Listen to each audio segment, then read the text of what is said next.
DM Gautam Buddha नगर की flat खरीदारों का पैसा हड़पने वाले बिल्डर्स को सीधी चेतावनी। गौतम बुद्ध नगर के नवनियुक्त जिलाधिकारी मनीष कुमार वर्मा द्वारा अपनी पहली प्रेस वार्ता में फ्लैट खरीदारों को धोखा देने वाले बिल्डर्स के प्रति कोई नरमी न बरतने के संकेत दिए। उन्होंने बताया कि बीते वित्त वर्ष में भूसंपदा नियामक प्राधिकरण रेरा द्वारा जारी वसूली प्रमाण पत्रों के बदले डिफॉल्टर बिल्डर्स से 200 करोड़ रुपए की वसूली जिला प्रशासन ने की है। ऐसे ही और 101 बिल्डर्स की सूची तैयार है। उनसे वसूली के लिए तहसील की 40 टीमें बनाई गई हैं। ये टीम डिफॉल्टर बिल्डर्स के घर, कार्यालय और प्रोजेक्ट स्थलों पर ढोल बजाकर मुनादी कराने से लेकर घर, मकान, दुकान की कुर्की तक की कार्रवाई को अंजाम देंगी। केवल आरसी की हम बात कर रहे हैं आज, जो रेरा ने इशू किया है और रेरा ने अलग अलग बिल्डर्स के खिलाफ ये आरसी जारी की है। केवल बायर्स वाला तो जी जी, हाँ जी, हाँ, बायर्स का, यस यस। बाकी एस्क्रो अकाउंट को लेकर के डीएम को पावर दी जाए सीज करने की, उसमें सर कुछ आया? अभी तो नहीं, हम फिर से इसमें एक बार पत्राचार करेंगे और हम लोग उच्चाधिकारियों से बात करके इसको मानने का प्रयास एक सर और चुनौती रहती है, जैसे आप लोग बिल्डर ने एड्रेस दे रखा है, आप लोग वहां जाते हैं, वहां तो बिल्डर रहता नहीं है, जी, वहां हाँ सील जी, करके आप हाँ, चले आते हैं, हाँ। दूसरी जगह वो अच्छे से रह रहा खा रहा है। यही पॉइंट अभी मैडम ने भी बताया और मैं फिर से इसको रिइटरेट करना चाहूँगा कि हम लोग का प्रयास करेंगे कि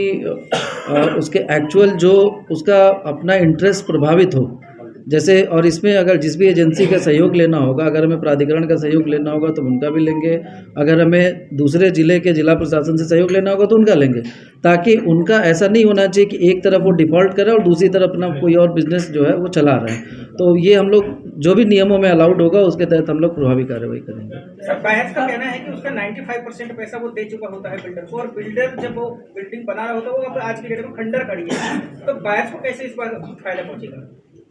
अब बायर्स को जैसे, तो अभी जैसा एडीएम फाइनेंस ने बताया आपको, जब आरसी जारी होती है तो कई बार बायर्स और बिल्डर्स में सेटलमेंट भी हो जाता है। तो अगर उनका सेटलमेंट हो जाता है तो अच्छी बात है, नहीं होता है तो हम तो आरसी में जो धनराशि निहित है वो रिकवरी करने के लिए जिम्मेदार हैं। अगर रेरा ने सपोज किसी का 1 करोड़ रुपए का आरसी जारी किया, सपोज आपने फ्लैट लिया, आपने 1 करोड़ रुपए आप पे कर दिया, तो रेरा हमें आदेश देता है कि हम वो बिल्डर से वसूलें और थ्रू रेरा आपको पैसा पहुंचा दें। तो हमारा तो उद्देश्य है कि रिकवरी में जितना धनराशि नहीं था उसकी वसूली करना। सर रिकवरी में जो पैसा आएगा जिला प्रशासन वसूलेगा, उसमें बायर्स को पैसा देने का प्रक्रिया क्या होगी, मतलब उनको कैसे पैसा मिलेगा, उसका क्या सिस्टम आप तैयार करेंगे? ये तो सिस्टम ऑलरेडी बना हुआ है और हम लोग हम लोग जैसे जितना वसूली करते हैं वो थ्रू रेरा हम लोग उनके अकाउंट्स वगैरह डिटेल हैं, सब हम लोग उनको डिस्ट्रीब्यूट करते रहते हैं। हर महीने पैसा आता है तो वो सब में डिस्ट्रीब्यूट होता है। सर एक समय ऐसा भी आएगा अगर वसूली होती भी है तो उसमें प्राधिकरण भी आपके आड़ आएगा, क्योंकि प्राधिकरण का पैसा बिल्डर्स पर काफी रुका हुआ है, तो उसको कैसे स्थिति को मैनेज करेंगे? आज तो हम लोग केवल रेरा की आरसी की बात कर रहे हैं। रेरा की आरसी तो प्योर जो बायर्स हैं उन्हीं के लिए है और हमें बिल्डर से वसूलना है और रेरा के थ्रू बायर्स को उपलब्ध कराना है। लेकिन बहुत सारी कंपनी जो एनसीएलटी में चली गई हैं या माननीय न्यायालय से स्थगन उनको मिला हुआ है या किन्हीं कारणों से अंडर लिटिगेशन है, ऐसे जो रिकवरी योग्य नहीं है, कई बार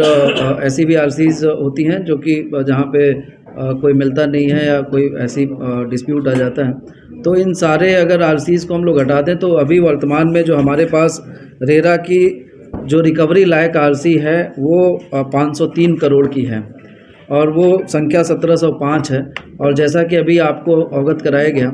यहाँ पे प्रत्येक दिन बहुत सारे ऐसे ज़रूरतमंद लोग हमारे सामने जनता दर्शन में जब मैं बैठता हूँ तो बहुत सारे लोग आते हैं और बहुत सारे लोगों ने अपने जीवन भर की कमाई को ऐसे लोग अपने अपार्टमेंट के लिए किसी के लिए दिया, लेकिन किन्हीं कारणों से उनके साथ गड़बड़ हो गया। तो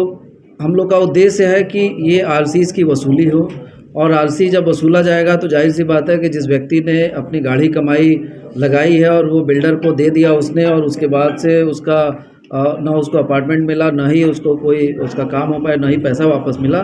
उनको उनका पैसा समय से मिल जाए, मेहनत की कमाई है, उनको दिलाने के ही उद्देश्य से हम लोगों ने इस अभियान को और तेज़ करने का प्रयास किया है। और आज आपके माध्यम से उन सभी जितने भी ऐसे लोग हैं जिन्होंने आम आदमी के साथ धोखा किया है, आम आदमी को परेशान किया है और उनकी गाड़ी कमाई लेके वो भाग गए हैं, उन सभी लोग को हम लोग एक मैसेज भी देना चाहेंगे कि प्रशासन पूरी तरह से सख्त है और हम लोग पूरा प्रयास करेंगे आम आदमी का पैसा बिल्डर्स जो भी ऐसे लोग हैं जिन्होंने इनका धनराशि को दाएं बाएं कर दिया है और उसका सही से डिस्पोजल नहीं किया है, ऐसे सारे लोगों को जो भी नियम में संभव होगा,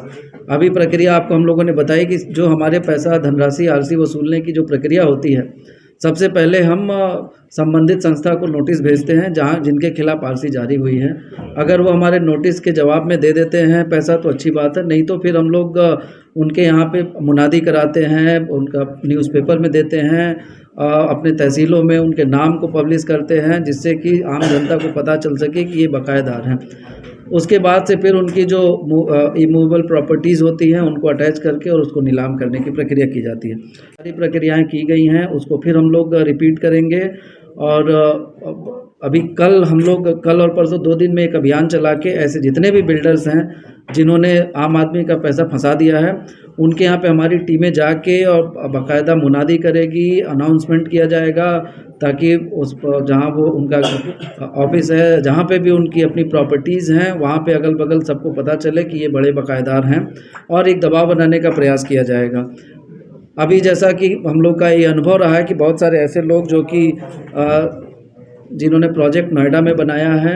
गौतम बुद्ध नगर में बनाया है, लेकिन उनकी प्रॉपर्टी यहाँ पे नहीं है, वो शायद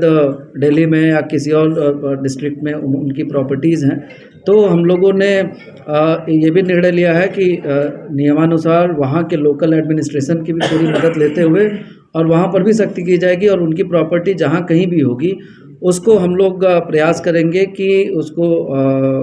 जो भी नियमों में संभव है उस हिसाब से प्रभावी कार्रवाई की जाए जिससे कि आम आदमी का पैसा वापस आ सके। अभी हम लोगों ने जो आपको ब्रीफ किया है वो 101 बिल्डर्स इसमें शामिल हैं, जिसमें दादरी तहसील के 73 और सदर तहसील के 28 बिल्डर्स हैं और जिसमें अभी हम लोगों ने लगभग 40 टीमें बनाई हैं जो कि कल परसों 2 दिनों में इन सभी लोगों के दरवाज़ों पर जाएंगी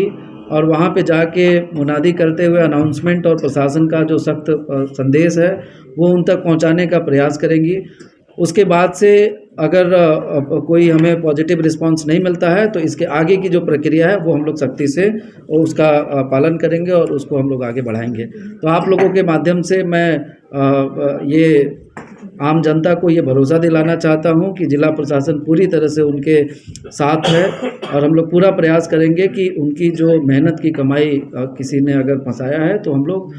सही से उसको वापस लें। इसमें थोड़ा समय लग सकता है, आप सभी जानते हैं कि ये बहुत बड़ा अमाउंट है और इसको रिकवर करने में हो सकता है थोड़ा समय लगे, लेकिन प्रशासन पूरी तरह से संवेदनशील है और हम लोग पूरी कोशिश करेंगे कि लोगों का पैसा वापस आए।